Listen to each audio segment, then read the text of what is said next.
Salut tout le monde, aujourd'hui on va parler de Prison Break. Et d'abord l'histoire avant les anecdotes. Je vous préviens d'avance, je vais faire quelques spoils dans la vidéo, et c'est difficile d'en parler si je spoil pas un tout petit peu quelques trucs. Après elle est vieille, je pense que vous l'avez vu quand même. Donc tout commence avec Lincoln Burrows, joué par Dominic Purcell, un homme accusé à tort d'avoir tué le frère de la vice-présidente des États-Unis. Il est condamné à mort, enfermé à Fox River, et son exécution approche. Mais son petit frère, Michael Scofield, joué par Wentworth Miller, un ingénieur aussi bon que déterminé, il est persuadé de l'innocence de son frère, il va donc braquer une banque exprès pour se faire incarcérer dans la même prison que son frangin. Et il a bien préparé son coup, il a les plans de Fox River tatoués sur le corps, qui vont lui servir pour faire évader son frère depuis l'intérieur. Le souci, c'est qu'en prison, les choses ne se passent pas comme prévu. D'autres détenus vont s'incruster dans le plan, certains par hasard, d'autres par chantage ou nécessité. Et il y a Fernando Sucre, joué par Armory Nolasco, qui est le compagnon de cellule de Michael. Theodore Bagwell, dit T-Bag, joué par Robert Knipper, c'est un psychopathe manipulateur. Benjamin Franklin, dit Sinot, joué par Rochemont Dunbar, est un ancien soldat devenu prisonnier. Et John Abruzzi, joué par Peter Stormare, un mafieux influent prêt à tout pour sa liberté. Finalement, ils s'évadent tous ensemble, mais une fois dehors, c'est loin d'être fini. Ça devient une course contre la montre avec le FBI et une organisation secrète appelée la Compagnie est à leur trousse. C'est une organisation puissante, froide, prête à tout pour protéger ses secrets. Michael et Lincoln fuient, traversent les États-Unis, puis finissent au Panama. Et là, Michael se retrouve dans une autre prison, bien plus violente, où c'est les détenus qui font la loi. Cette fois, il doit faire évader un homme qu'il ne connaît même pas, parce que Sarah Tancredi, jouée par Sarah Wayne Kiley, la femme qu'il aime, elle était sa docteure quand il était à Fox River. Et le fils de Lincoln ont été enlevés. Et même là, il trouve un moyen de s'en sortir, mais il pense avoir perdu Sarah dans l'histoire. En réalité, elle est toujours en vie.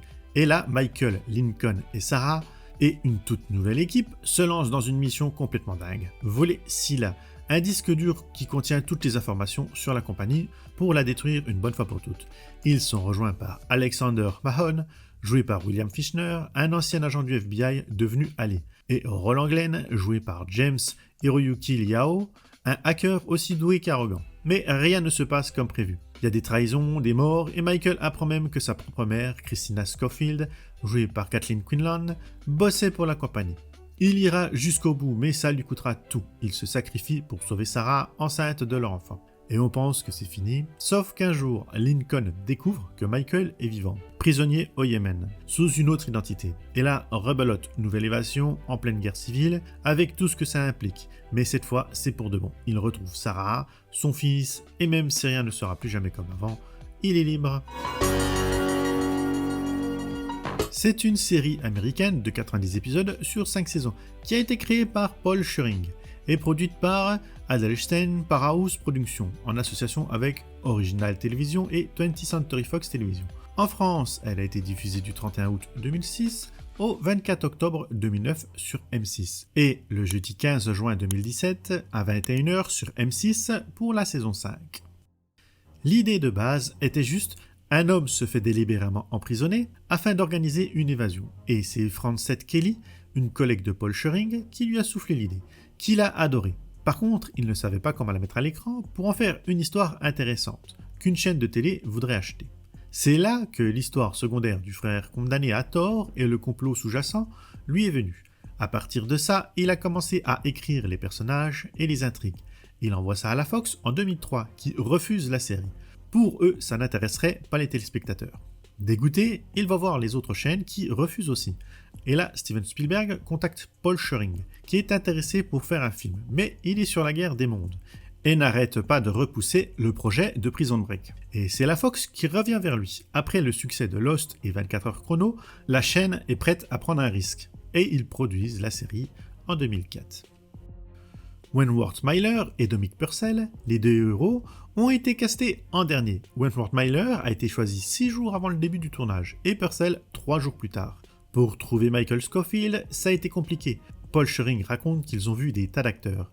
Certains jouaient les gros durs, d'autres étaient trop sensibles. Aucun ne collait, jusqu'à ce que Brett Ratner se rappelle de Wentworth Miller, qu'il avait vu passer sur un essai pour Superman Returns, qui a été joué finalement par Brandon Routh. Myler raconte qu'il a reçu le script un vendredi, passé l'audition le lundi, et eut la réponse le mardi. Et une semaine plus tard, il tournait. Pour Lincoln Burrows, la prod hésitait à l'origine entre Johnny Messner et Eric Dane pour le rôle. Et la Fox ne pouvait pas se décider entre les deux. Et ils ont donc choisi d'aller avec Dominic Purcell, à la place de se prendre la tête, à choisir entre leurs deux favoris. J'ai fait une lecture du scénario devant les dirigeants de la Fox. Ils connaissaient déjà mon travail puisque j'avais déjà tourné pour eux dans John Doe. Je n'ai donc pas subi le procédé normal des castings. J'ai eu beaucoup de chance. Amaury Nolasco, lui, pensait que le projet allait finir à la poubelle, comme beaucoup de pilotes. Il déteste lire, mais là, il a commencé à lire celui-ci, et ça lui a vraiment plu. Avant sa dernière audition, pour jouer Sucré, il n'était pas rassuré, surtout quand Schering lui dit qu'il était son favori. Et bien sûr, il décrochera le rôle. Et le nom de son personnage est inspiré d'un ami de Paul Schering, qui vit à Caracas, au Venezuela, donc nommé Fernando Sucré. Wade Williams a refusé de passer le casting pour jouer le rôle de Brad Belly, car il trouvait le personnage trop infect et immonde. Mais son agent l'a forcé à auditionner, et il a été pris, et il était très bon dans ce rôle. Donc il avait un bon agent qui l'a convaincu pour de bonnes raisons.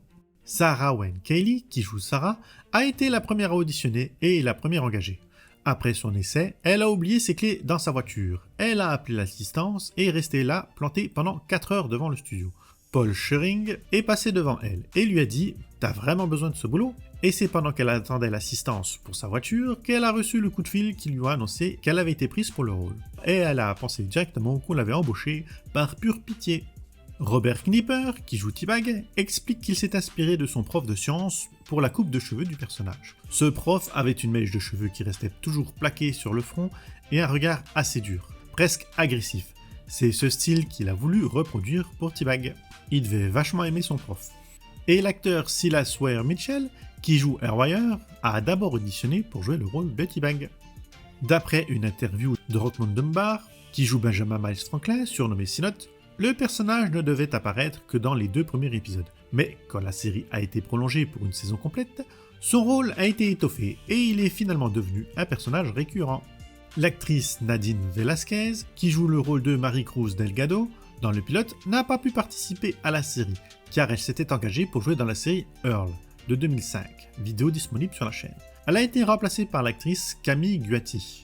Et regardez Earl, ça vaut le coup, et vous ne regrettez pas. Juste pour Nadine Velasquez, vous pouvez y aller. Ceux qui l'ont vu savent. Un épisode coûtait en moyenne 2 millions de dollars à produire. Et pour faire les scènes filmées dans la prison de la première saison, ils ont utilisé la vieille prison de Joliet, dans la banlieue sud-ouest de Chicago. Et d'anciens détenus de cette prison sont même venus faire les figurants pour plus de réalisme. Et le nom de la prison vient de la rivière qui traverse l'ouest de Chicagoland, à proximité du lieu de tournage de cette prison. La cellule de Lincoln était celle où John Wayne Gacy, un tueur en série américain, a vraiment été enfermé. Pas mal de gens de l'équipe ont carrément refusé d'y mettre les pieds, persuadés qu'elle était tentée. Je suis arrivé un jour sur le plateau pour tourner ma scène dans la cellule. La maquilleuse a refusé de rentrer à l'intérieur. Lorsque je lui ai demandé ce qui lui arrivait, elle m'a répondu qu'elle ne rentrerait pas dans cette cellule. Je lui ai demandé pourquoi et elle m'a dit que c'était là qu'avait été emprisonné John Wayne Gacy. Il s'agit d'un serial killer très connu aux États-Unis qui a tué 34 ou 35 petits garçons. Pour le reste, ils ont aussi construit des décors dans la prison, comme les blocs pour les autres détenus. Ils ont fait ça sur 3 étages, alors que dans la vraie prison, il n'y en avait que 2. Et les cellules étaient plus grandes que les vraies, histoire que les acteurs et les caméras aient un peu de place pour bouger. Ils ont aussi filmé, pour cette saison, à l'aéroport de O'Hare à Chicago et à Woodstock et Toronto au Canada. Wentworth Miller a raconté en interview que la première scène qu'ils ont filmée était celle de l'attaque de la banque. Et lui n'avait jamais tenu une arme de main de sa vie. Et il était très mal à l'aise de la pointer sur le visage de la caissière, même si c'était des balles à blanc. Et il avait la main qui tremblait à ce moment-là, et on peut le voir très légèrement à l'image dans l'épisode. Pour la scène d'exécution, il voulait que Dominic Purcell s'assoie sur une vraie chaise électrique. C'était pas très sympa. Il voulait utiliser la vraie chaise électrique. Et j'ai refusé. Je leur ai dit qu'ils devaient en fabriquer une. Que je ne pouvais pas m'asseoir là où des gens avaient été tués. C'était trop flippant. La première saison n'avait que 13 épisodes au début, et vu le succès que la série a rencontré, les 9 autres épisodes de la saison ont été commandés. Rien que l'épisode pilote de 2 heures a rassemblé environ 10,5 millions de téléspectateurs, donnant à Fox ses meilleurs chiffres d'un lundi d'été, et elle a réussi à monter jusqu'à 12 millions. Et Robert Knipper a demandé au scénariste de l'épisode The Bagman, le troisième de cette première saison, de ne pas tuer son personnage, car il voulait absolument continuer la série. Pour le tournage de la saison 2, il a repris le 15 juin 2006 à Dallas. Le Texas a été choisi parce qu'il offre à la fois des décors urbains et ruraux. Les lieux utilisés, Little Helms, Decatur et Mineral Wells, sont tous à moins de 30 minutes de route de Dallas. Ils ont été choisis pour représenter différentes villes des États-Unis, et surtout pour faire des économies de budget. Chaque épisode a été tourné en 8 jours et sont au nombre de 22. Le taux d'audience de la saison 2 sont restés relativement bons, entre 9 et 10 millions de téléspectateurs. Il y a eu aussi des problèmes de planning et de casting. John Billingsley a dû arrêter de jouer le rôle de Terrence Stillman pour aller jouer dans The Nine, et c'est Jeff Perry qui l'a remplacé. Même chose pour Camille Guatti, qui jouait Marie Cruz Delgado, la petite amie de Sucré. Elle est partie aussi sur The Nine. Et Patricia Whiting, qui jouait Caroline Reynolds, elle est allée dans la série Brother and Sister. Du coup, on les a quasiment pas vus dans la saison 2. Et à partir de l'épisode 14, Marshall Allemand, qui joue L.J. Burroughs, a même été retiré du générique, alors qu'il a continué à jouer dans la série. Et l'acteur Len Garrison, qui joue David Aplowski, surnommé Twinner, a voulu quitter la série pour aller tourner dans le film Shooters, tireur d'élite de 2007. Et du coup, son personnage meurt dans la série. Pour la troisième saison, le tournage est resté à Dallas, avec quelques scènes et prises de vue tournées en Floride, en Louisiane et aussi au Panama. La saison a moins d'épisodes, 13, et leur budget est monté à 3 millions par épisode. Mais les taux d'audience, eux, sont descendus à moins de 7,5 millions de téléspectateurs en moyenne. Le personnage de Sarah Tancredi se fait tuer dans cette saison 3 parce que l'actrice était enceinte au moment du début du tournage. À l'origine, son personnage devait rester mort. Mais à cause ou grâce à la grève des scénaristes, la série a été renouvelée pour une saison 4, ce qui a permis son retour. Du coup, ils ont inventé une explication, Tancredi aurait réussi à s'échapper de ses ravisseurs. La quatrième saison a été faite à Los Angeles, à Chicago, puis ils sont partis à Miami. C'était censé être la fin, et d'ailleurs les 2 derniers épisodes ne sont jamais passés à la télé sur la Fox. À l'époque, ils sont sortis en direct tout DVD sous le nom Prison Break, The Final Break. Ça, c'est à cause de la chute d'audience. Après, les mecs qui s'échappent de prison tous les ans, ça peut finir par tourner en rond. Même avec l'histoire du complot de la saison 3 et 4 qui s'écartait de ça. Ça n'a pas sauvé l'histoire. Cette saison a été regardée par moins de 5 millions de personnes pour 24 épisodes. Et 8 ans plus tard, Wentworth Miller et Dominic Purcell, qui sont des amis très proches dans la vie réelle, se sont vus et Purcell a suggéré de relancer la série et Miller a accepté. Et ils ont présenté l'idée à la Fox, qui a accepté. Une résurrection a eu lieu et ils sont repartis pour le tournage de la saison 5. Il a démarré le 7 avril 2016 à Vancouver, une fois que Wentworth Miller et Dominic Purcell avaient terminé de jouer dans la série Legend of Tomorrow de DC Comics, avec le retour du créateur et producteur exécutif Paul Schering pour superviser tout ça. Et le 1er juin 2016, Dominic Purcell a failli être tué sur le plateau de tournage au Maroc. Une barre de fer du décor lui est tombée sur la tête, elle l'a blessé, lui a cassé le nez. Il a dû être transporté en urgence par avion de Marrakech à Casablanca pour être soigné. L'équipe de la série a continué de tourner les épisodes pendant la convalescence de Purcell, en faisant les scènes où il n'était pas dedans. Cette saison a été diffusée en 2017, et c'est la plus courte avec seulement 9 épisodes. Elle a aussi un record de l'une des séries les plus piratées de cette année-là. Et comme la saison 3 et 4, les taux d'audience ont encore descendu avec plus que 2,61 millions de téléspectateurs en moyenne. Après, les audiences varient selon les sites où on les trouve. Et la dernière saison est sur les plateformes de stream, donc ça compte par vue. Bon, ça change pas le fait que chaque saison perdait des millions de téléspectateurs à chaque fois. Même si Michael était supposé mort à la fin de la saison 4, son corps n'a jamais été montré à l'écran, laissant les fans penser qu'il pouvait encore être en vie. Ça a permis de relancer la série plus facilement, sans inventer trop de raisons tirées par les cheveux et pour faire coller l'intrigue à la nouvelle saison. Une incohérence a dû être introduite. Donc, dans la saison 4, lors de la scène de retrouvailles sur la tombe de Michael Scofield, la date de son décès est indiquée comme étant le 11 avril 2005. Mais dans la saison 5, cette même date a été modifiée et devient le 11 avril 2010, afin de correspondre à la nouvelle histoire. Il y aurait dû bel et bien avoir une saison 6, ils avaient commencé à en parler, mais les audiences de cette saison 5, pour ce retour des années après la fin de la série, n'a pas du tout pris et le projet fut arrêté et complètement annulé. En plus, pour enfoncer le clou dans le cercueil de la série, Wentworth Miller a annoncé qu'il était gay et qu'il ne voulait plus jouer le personnage hétéro dans Prison Break, donc fini pour lui. Et Dominic Purcell, étant son ami, lui aussi a suivi cette décision et ne veut plus jouer dans la série. Prison Break 6 is not happening. It's never gonna fucking happen. Comme pas mal de séries, un peu moins ad-friendly, en Amérique, elle a eu des problèmes à cause de son sujet et de son heure de diffusion à 20h. En France aussi, le CSA s'est plaint qu'il y avait trop de violence dans certains épisodes, qui n'étaient pas pour les moins de 10 ans, et ça aurait dû la faire passer plus tard le soir. Mais comme ils se sont posé la question trop tard, la première saison était déjà finie de diffuser. Et donc le mois de 10 au 12 n'a rien changé, et la deuxième saison a été charcutée, et des dialogues modifiés à cause de la censure. Alors qu'il aurait été plus simple de la diffuser un peu plus tard, au lieu de la censurer.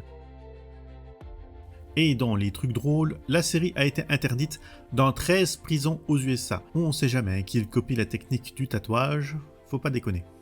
Elle a eu aussi un autre problème. Le 24 octobre 2006, on apprend que deux frères, Donald et Robert Hughes, ont porté plainte contre la chaîne Fox et le créateur de la série, Paul Schering.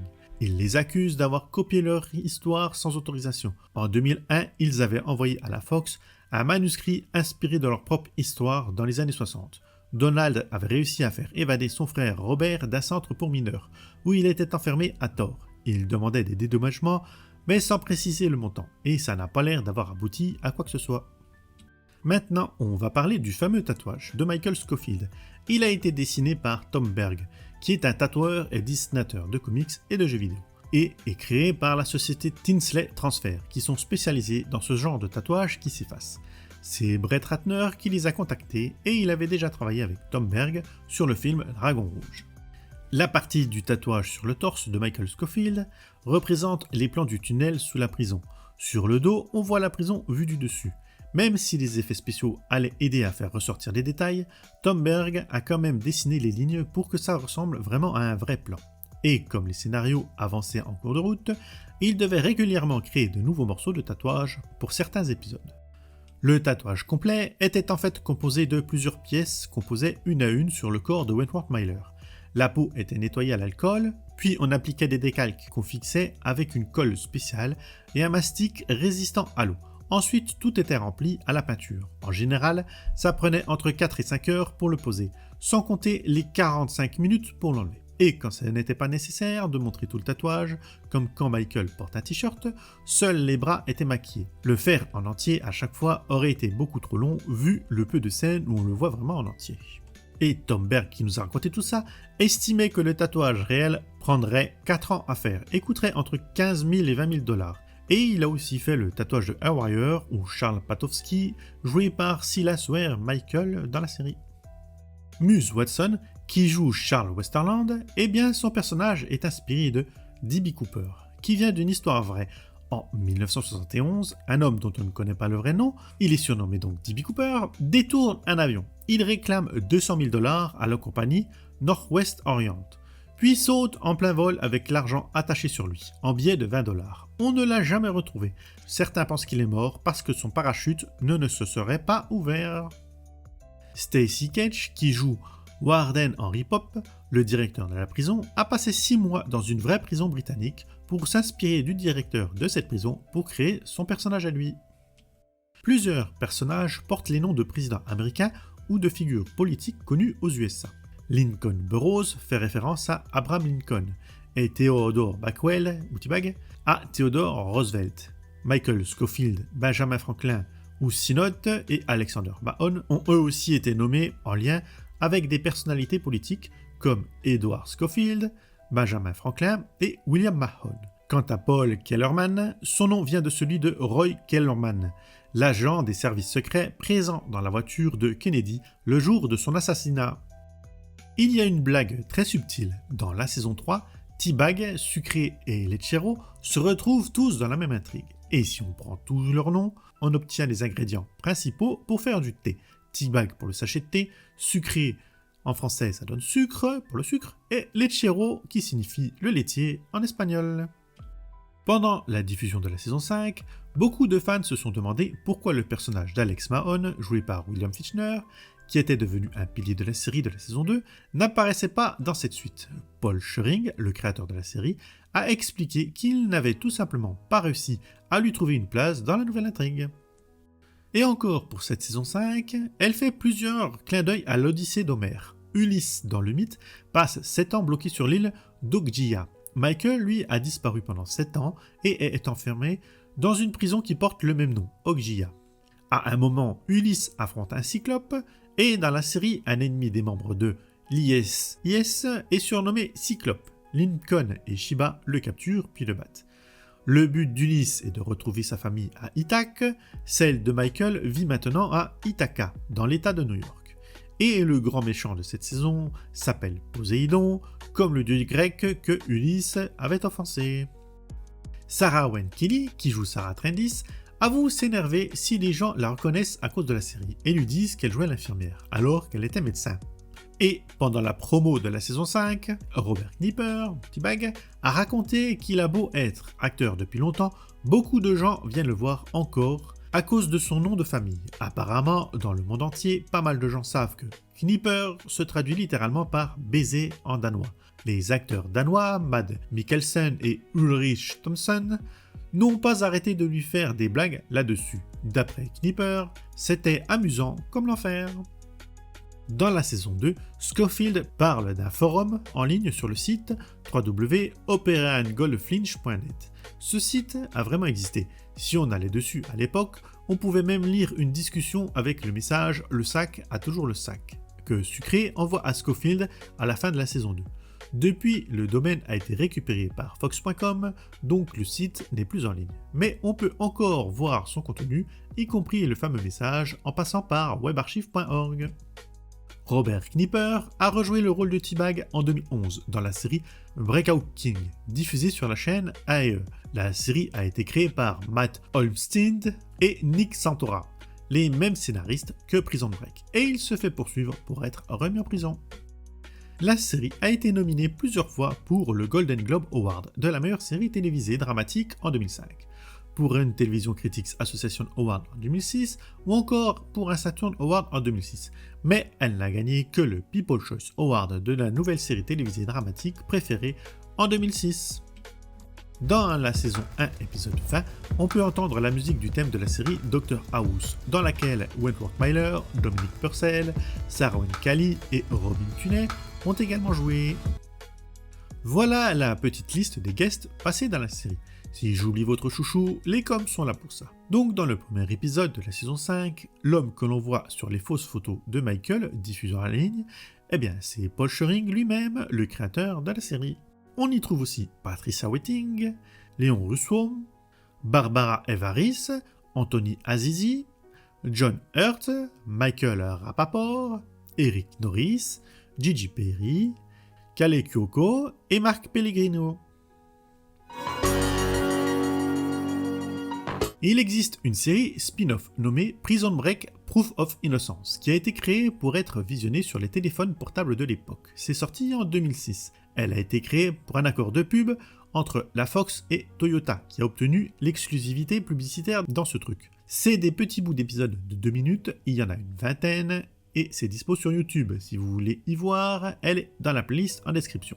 Ils ont remis ça en même temps que la saison 3 avec la série Prison Break Visitation. Elle est plus courte avec 6 épisodes de 2 minutes. Cette fois avec les personnages de Lechero, Sammy, McGrady, T-Bag et Bellic. Et elle était diffusée sur internet et sur iTunes gratuitement. Et pareil, je vous l'ai mis dans la playlist en description.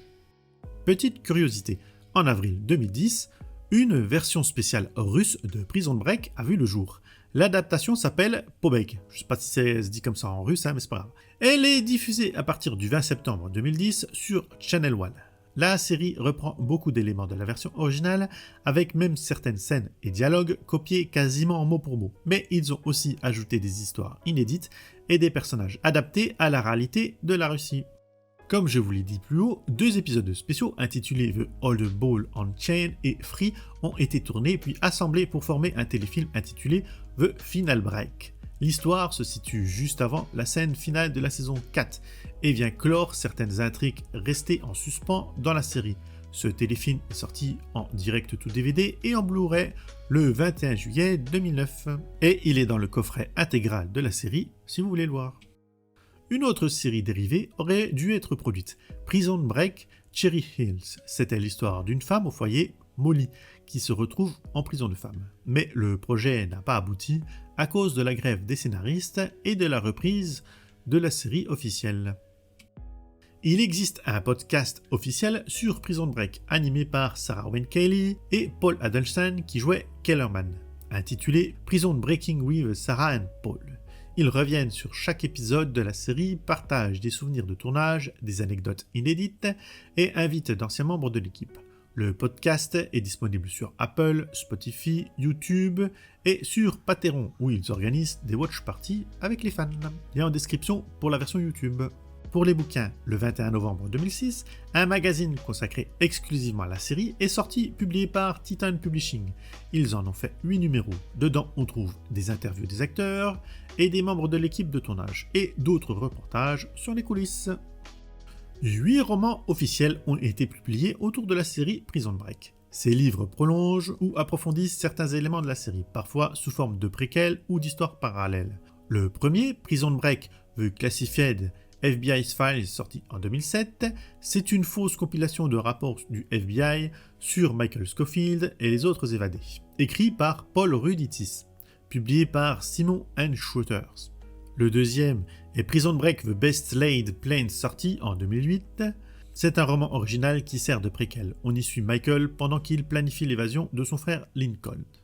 Le troisième, Prison Break The Classified FBI's File, spéciale édition, c'est une version augmentée du premier livre avec des fiches supplémentaires et des éléments sur les saisons ultérieures. Le quatrième, Prison Break Baking the Scene, publié en 2009 par Inside Edition. C'est un bouquin qui offre une plongée dans les coulisses de la série avec des photographies de production et des commentaires des scénaristes et du directeur de la photographie. Le cinquième, Prison Break La chasse à l'homme, c'est un roman publié en français, inspiré de la série, qui suit les aventures des personnages principaux dans une histoire parallèle. Le sixième, Prison Break Season 2 Deal 1, c'est un livre en néerlandais couvrant la première partie de la saison 2, adapté pour le public néerlandais. Le septième, c'est Prison Break en manga, c'est donc une adaptation en manga de la série, disponible sur la plateforme Picoma en ligne depuis 2019, avec des illustrations de Ikosuke Soyama. Et le huitième est simplement le volume 2 de ce manga numérique. Il existe aussi une attraction de type maison hantée ou un truc dans le genre, qui a été nommée Prison Break Live, créée par The Student Impact Entertainment Company. C'est une expérience interactive qui plonge les participants dans l'ambiance de la série. Cette attraction a tourné entre 2006 et 2008, passant par les États-Unis, l'Australie, le Royaume-Uni, la Chine, l'Allemagne, le Mexique, mais évidemment pas la France, comme d'habitude. Et comme d'habitude, en novembre 2023, il est annoncé qu'un reboot écrit par Edding James pour Hulu était en développement. La série ne mettra pas en scène les mêmes personnages que la série originale, mais se déroulera dans le même monde, mais avec une intrigue inédite et de nouveaux personnages. Pour l'instant, tout est encore très secret sur l'histoire. Et 3 acteurs ont rejoint le casting principal du pilote. Emily Browning, Luca Cage et Drake Roger. Emily Browning incarnera Cassidy Collins, une ex-soldate devenue surveillante dans une des prisons les plus dangereuses des États-Unis.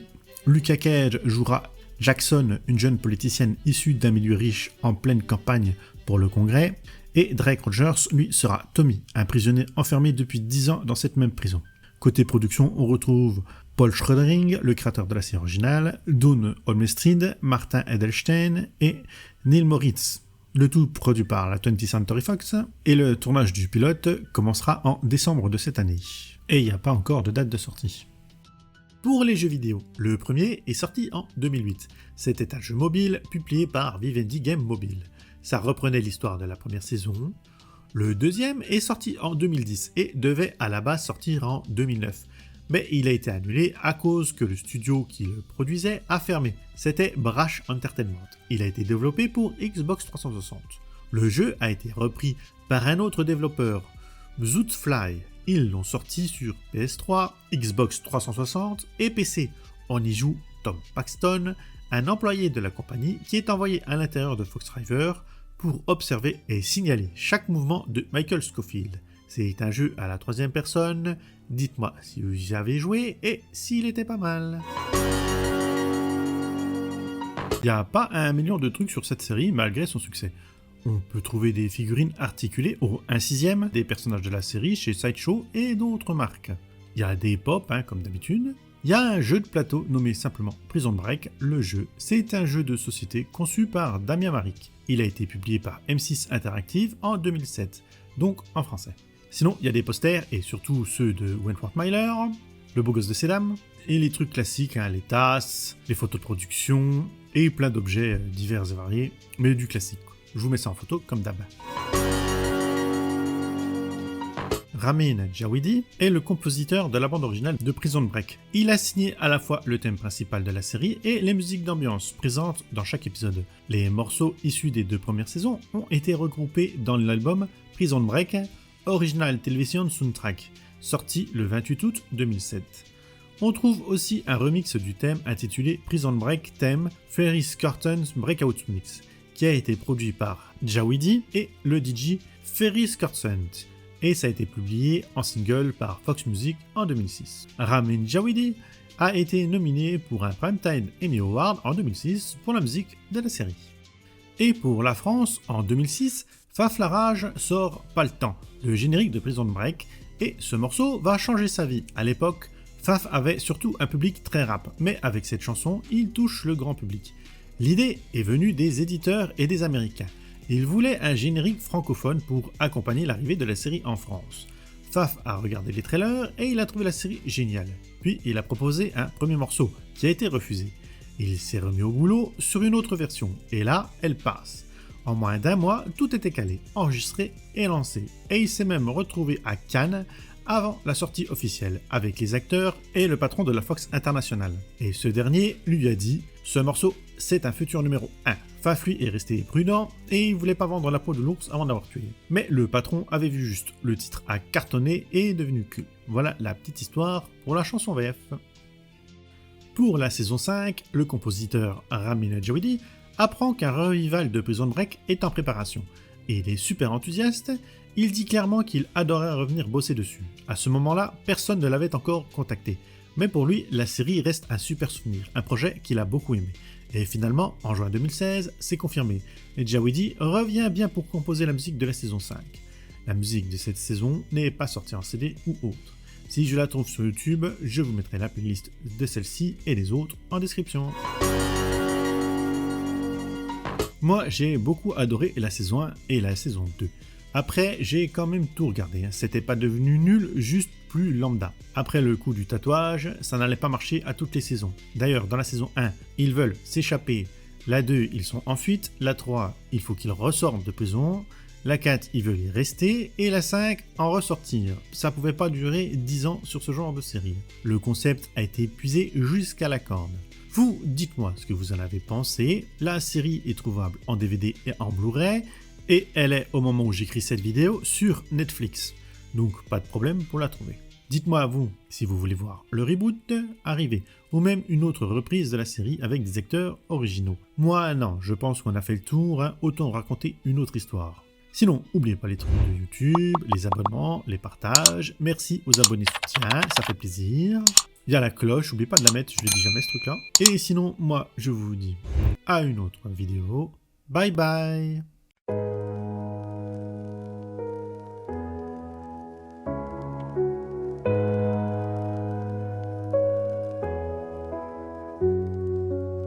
Tout part d'un mensonge, d'un complot d'État, Lincoln Burroughs condamné pour un meurtre qu'il n'a pas commis. Frère du silence, frère du supplice, enfermé à Fox River, le couloir de la mort. Comme dernière adresse, mais son sang, c'est Michael Scofield, cerveau froid, regard d'acier. Pas question de le laisser tomber. Il braque une banque à contre-cœur à dessin, tatoué de plans, le corps devient le chemin.